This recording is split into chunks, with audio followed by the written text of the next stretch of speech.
I'm excited to talk about this story because it has to do with one of the most exciting footballers that exists on the face of the earth being able to return to play faster. And I get the idea that we want to punish people that were doping, but let's be perfectly honest. Not 4 years worth. I would like to see Paul Pogba play football again. You know, the whole revelation, the reason Paul Pogba was suspended for 4 years was not because the guy's been injecting HGH into his thighs for a decade, right? It was a supplement that he was taking, likely to try and get better from an injury faster because he was injured at the time. He should be punished for it, and he has been punished for it, and now they have finally reduced his sentence. But before I am actually able to get to talking about the fact that Paul Pogba might just be returning and where he might end up and all this stuff that's swirling around Paul Pogba that for, a nice change doesn't have to do with his hairstyle or the voodoo that his family is allegedly practicing or whatever curse has been. I never really could figure out what that story was about. I've got to talk about where the story has come from, at least for me. It has come from the Daily Mail. The worst news website I've ever seen in my entire life. I feel like I've had this rant before. Ever since I first kind of came across the Daily Mail and attempt to work with it, I have been at war with the sheer, unfiltered, unpasteurized stupidity that is on display from the Daily. And I'm not talking about the people that write the stories. Shout out to Sammy Muckbell, who wrote this story and was able to cover this, talking about Paul Pogba. Greatly appreciate what Sammy's been able to do. I'm not talking about the journalism. But tell me where the fuck the journalism is on this page.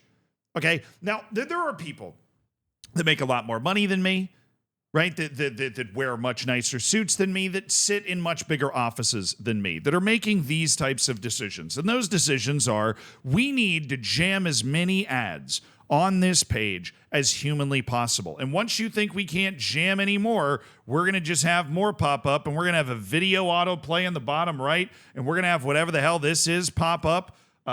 Because you have to turn off your ad block to be able to use the site. If you're saying, I'll use an ad block, in order to be able to access the news story, I have to turn off my ad block so I can be treated to Acme Steaks ads, right? That pop up all over.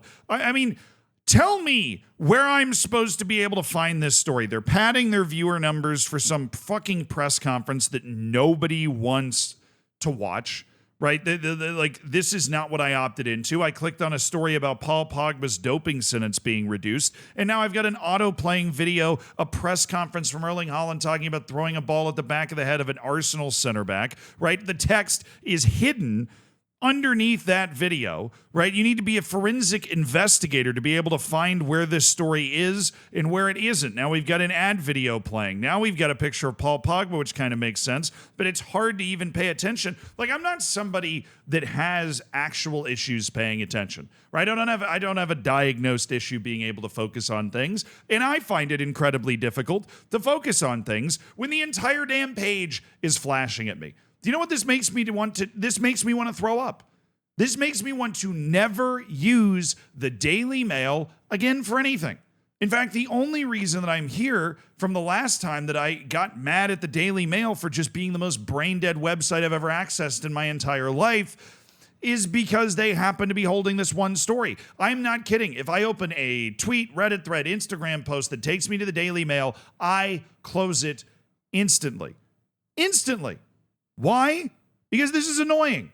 I am clearly not valued at all when looking at this page. Do you want to know why newspapers are dying? Do you want to know why the news industry, why journalism writ large is going extinct? Because all of the people in the big, fancy, powerful chairs that have been doing it for 40 years, that think they know better than everybody else, have no clue what they are doing. And they are doing shit like this. Because while the Daily Mail is the worst offender that I've found, and that has, turned half of this video into me ranting against them, like, they are not the only ones doing this. If you try to go to an actual news site, Daily Mail or otherwise, and you turn off your ad block, especially if they mandate that you turn off your ad block, if they're able to detect your ad block software, it turns into an absolute smorgasbord nightmare. I could put an ad every 5 seconds in this video if I wanted to. That would be the equivalent of what the Daily Mail has decided to do over the course of this entire video. Oh, thank goodness. If I have acne on my ass,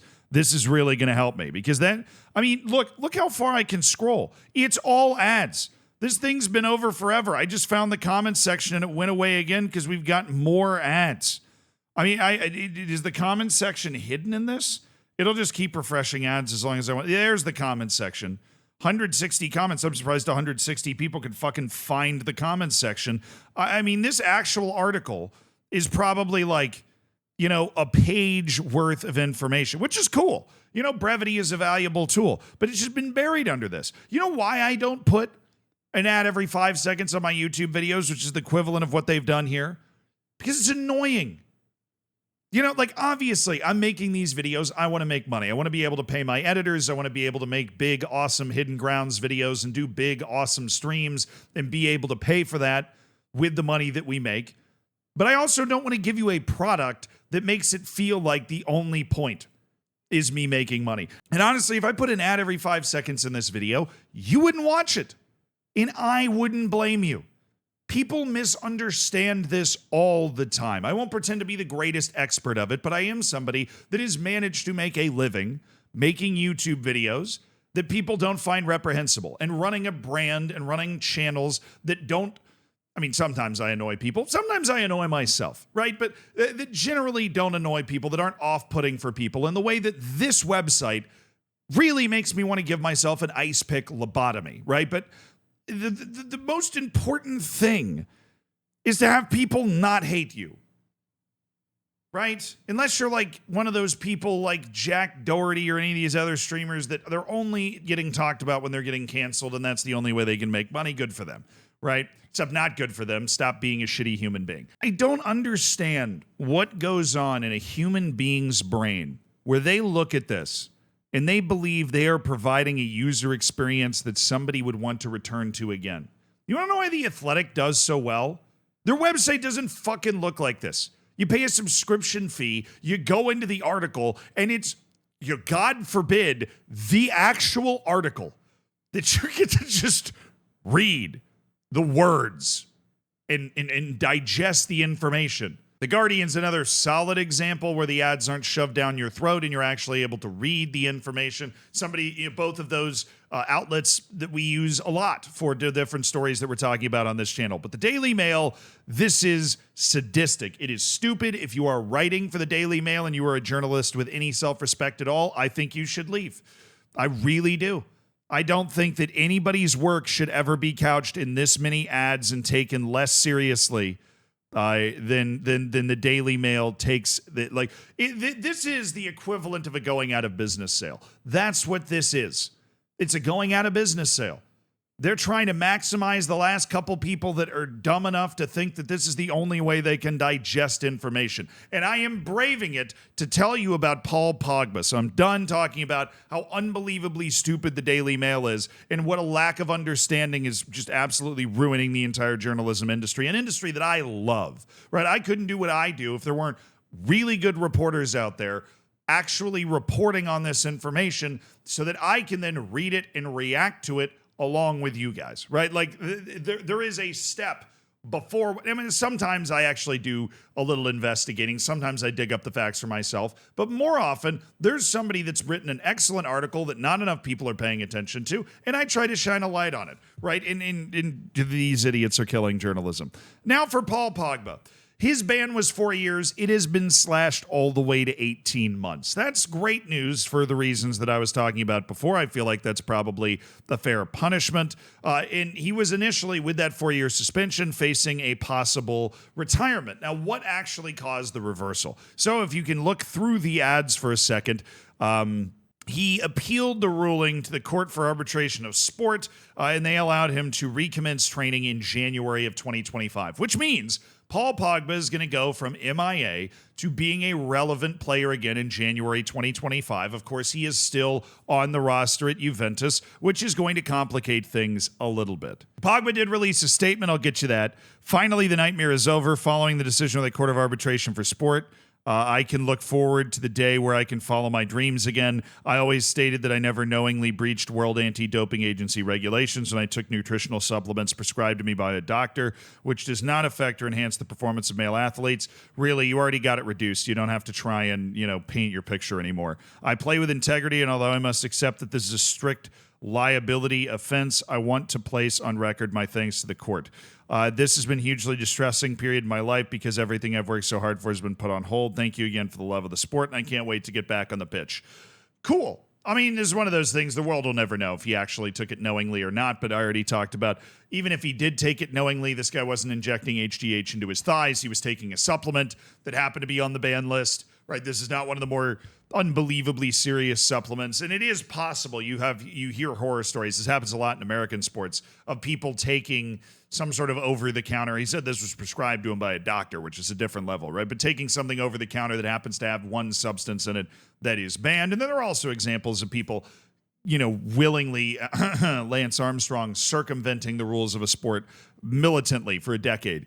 That just doesn't seem like what was happening here, whether Paul Pogba was doing this intentionally or not. Now, fortunately, I am going to be able to leave this godforsaken website behind to go to a website that is not going to try to bombard all of my senses. Now the focus turns to Juventus, but apparently, according to what's written here in gold.com, they're actually considering terminating his deal. It's not like Paul Pogba and Juventus were getting along great before the guy was suspended for over a year. So a fresh start is probably the best thing for both parties here. Juventus moving on to a new era that doesn't involve an aging midfielder with a questionable drug history when it comes to cheating the rules, somebody that has already had inconsistency concerns over the course of his career. I'm delicately going to put it that way. But it doesn't sound like there's really any animosity between Juventus and Paul Pogba. At least that's the impression that's being given, which is great. That's great news for Paul. That's great news for Juventus because I think a clean slate is the only thing that makes sense here. It would just be weird if Paul Pogba came back and tried to fit himself into this Juventus team again. And of course, the entire French league would love to have this guy, and I think that's the logical place that he should be headed to. And that brings us to Malik Traoré dropping this tweet in French. But fortunately, a little translate post says Marseille has been in advanced discussions with Paul Pogba for several weeks for a signing in January. Now, this signing would not take a lot of money because it seems like they're just gonna let him walk from Juventus. And Marseille is assembling a team, right? They've already got Greenwood. He's far from the only man of questionable history. Obviously, Paul Pogba's questionable history is of a very different kind than some of the players that have been collected at Marseille. But, jails don't discriminate, right? You got people that are in for all sorts of offenses. Even if you accidentally took a banned supplement, you're still doing hard time. You've still got the questionable history. So it just makes sense. Olympique Marseille's going all the way for it. We'll see how it works. For one, I just want to see Paul Pogba have fun again. I don't know if I would have fun in the Marseille dressing room. Maybe he would be able to have fun in the Marseille dressing room. I don't know. But I want to just see the smiling, dancing, happy Paul Pogba that's beaning in 30-yard strikes, acting like it's another day at the office. I want that Paul Pogba just for a little bit longer, because I think people often tend to forget because of how inconsistent he is and the fact that he's never really been able to maintain a super high level at any of the clubs that he's played at, except for maybe Juventus the first time, right? People forget what Paul Pogba can be at his best. At his best, Paul Pogba was leading the conversation for the best midfielder in the world. He was at the very least involved in that conversation, no matter what your opinion on him was. And so, as complicated and weird as this entire situation has been, I'm just glad a player like that isn't retiring and might get an opportunity to return to his home country and try to do something. Try to have one more last glorious charge into, football stardom, or at least score a couple of sick goals that I can watch in highlight films. Whatever works.